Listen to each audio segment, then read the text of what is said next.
jelaskan ketika menjabat sebagai Dirjen di Kementan, apa saja program yang sudah dilaksanakan? Ya, saya punya satu kebijakan, namanya kebijakan pengawasan jaga pangan. Jaga pangan ini adalah satu bentuk kebijakan pengawasan dalam konteks meningkatkan kerjasama antara aparat penegak hukum dengan aparat pengawasan internal pemerintahan.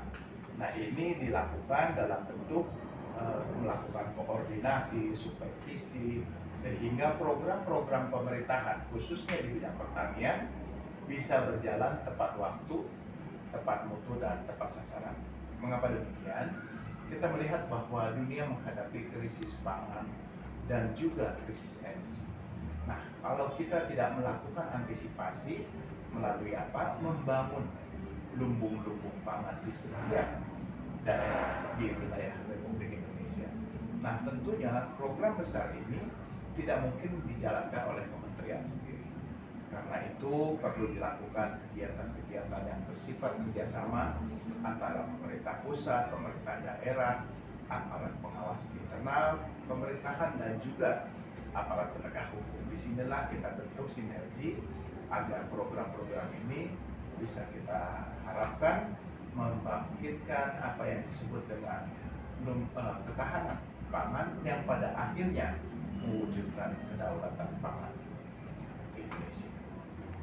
Menurut Bapak, selain beras, ketahanan pangan apa yang cocok untuk negara Indonesia? Ya, pangan ini kan kita harus tentu tidak hanya beras. Kita lihat bahwa dari Sabang sampai Merauke, kebutuhan-kebutuhan terutama di wilayah timur misalnya tidak harus bergantung dengan beras.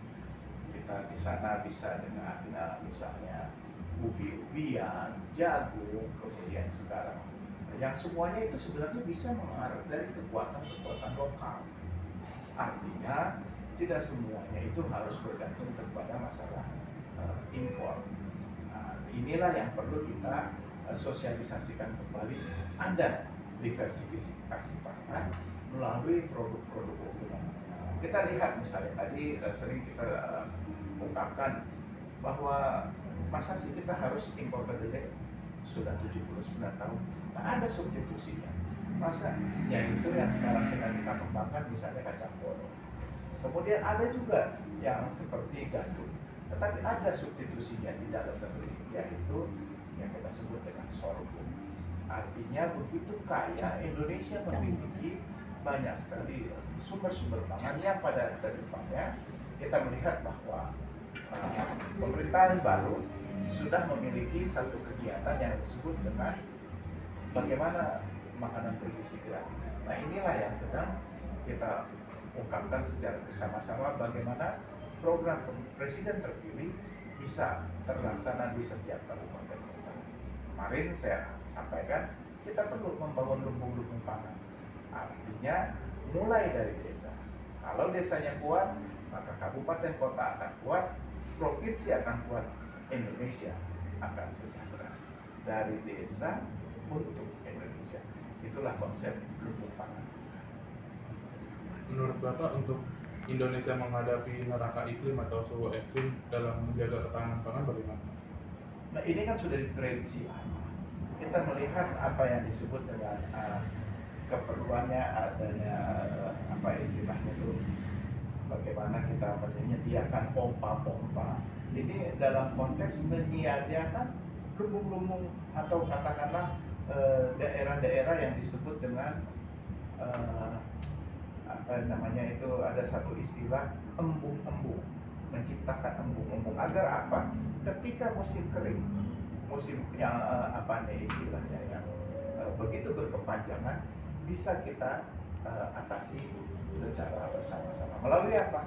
Menciptakan embung-embung di setiap desa.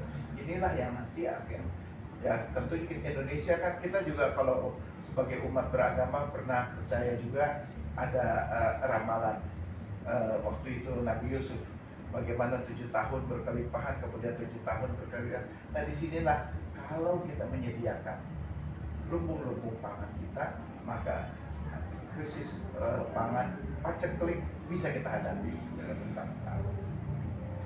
Mohon izin Bapak, apakah ada saran untuk bahan Badan Pangan Nasional untuk menyediakan makanan bergizi dan harga yang terjangkau untuk masyarakat? Hal itu bisa. Yang namanya terjangkau itu pasti tersedia apabila dari dalam negeri sendiri kemampuan produksinya kita tingkatkan. Kalau kita terus-menerus bergantung impor, pada suatu saat kita tidak melatih di dalam negeri untuk menyediakan ketahanan pangannya. Nah, ini yang menjadi problematik tersendiri karena petani-petani kita tidak diperhatikan secara khusus. Bagaimana mereka diperhatikan, dijadikan mitra bahwa produksi mereka ketika produksi dibeli juga dengan harga yang bagus, sehingga nanti menarik minat generasi muda juga untuk memberikan kegiatan terhadap pertanian, dan juga akan terbuka lumbung-lumbung pangan di daerah, sehingga orang tidak perlu lagi kita bergantung, oh iya sudah, pertanian ini tidak menjanjikan buat kaum milenial. Inilah tugas besar kita untuk bersama-sama menjadikan yang namanya petani-petani milenial, mereka sadar arti penting milenial terhadap pertanian, bahwa pertanian adalah kegiatan yang menjanjikan di masa depan. Menurut Bapak bagaimana prospek kacang koro untuk ketahanan pangan Indonesia? Oh, sekarang sudah. Kemarin kita sudah ada kerjasama dengan IPB. Mereka melihat bahwa bayangkan 79 tahun kita masih harus mengimpor hampir lebih dari 3,5 juta ton. Nah, kalau itu bisa berhasil dari dalam negeri, maka kebutuhan tempe, susu, kedelai, yang berasal pengganti atau substitusi kedelai ini bisa juga menghasilkan susu. Inilah yang kita disebut dengan susu pengganti kedelai menjadi susu kacang koro. Ini juga memiliki nilai kandungan asam folat yang tinggi.